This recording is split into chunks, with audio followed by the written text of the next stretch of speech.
Nou, hallo Koen, super tof. Oh, no, dit moet in Engels natuurlijk.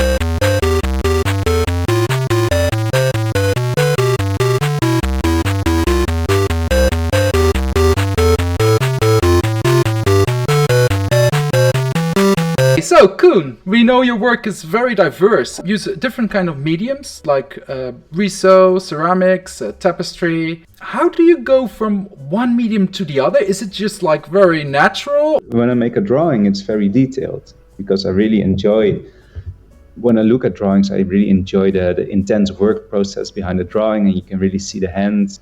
But when I look at ceramics and it becomes too detailed, most of the time it becomes a bit frolicky, or it becomes tuttig, which would be a Dutch word for it. So I like the ceramic when it has a certain roughness. So some people are critiquing ceramics I make, like, well, I really like your drawings because they're so fine, but the ceramics, it's really different. I don't like it. So, but then I think it's also a personal, it's very personal. I try to make what I enjoy. Is there a moment during your working process that things didn't work as planned? Well, I was asked by the Textile Museum in Tilburg to make like a collection assignment and to make a tapestry. So then, well, I had the assignment, but I had zero knowledge of how to make a tapestry. Then I started looking at all the tapestries they have in their textile lab and to figure out what kind of look I wanted. So then I thought like, okay, I have to make like a very flat drawing. Then I made like a scan of the drawing, but that didn't translate to the weaving program. So that was like, I had to redo the whole thing digitally. The technique sort of pushes you to start working in a different way, and you start you start making mistakes and accidents happen, and something new hopefully will come out of it. Can you tell me about a time of one of your residencies abroad? Such a great thing to be able to work in different cultures and just have a more global understanding, at least a little bit, to get out of your Dutch upbringing. So it was fantastic to work in India for 3 months in Kolkata or in Seoul for some time. So yes, it's fantastic. And then also, of course, many thanks to the Mondrian Fund, because they made these residencies possible.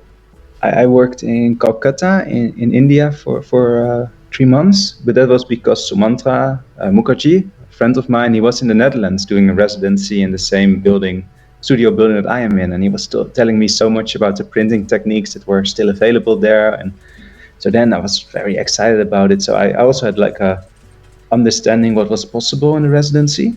During those trips, would you like to live in a kind of a solitude, or do you meet up people? You make new friends, but I also quite like that you are in a completely different place, and I also don't mind being by myself, which is probably also something that, it's like why you became an artist, maybe even secretly. You can be in your studio for a day and you don't mind it. You're also tutoring people, don't you, or not? I've heard from. I sometimes give like guest lessons at the HKU in Utrecht, the art school there. So not teaching, but just sometimes like a day, and you go by and you have like a outside voice, which is, I think, a really nice position to be in. So all the students say, no, they won't hate you because you've been teaching them for a year, and they're like, no, not again. That's a good position. Do you have any advice to starting artists who just came back, who just graduated from the academy? Because I can imagine, especially nowadays, a lot of shows has been cancelled due to COVID-19, and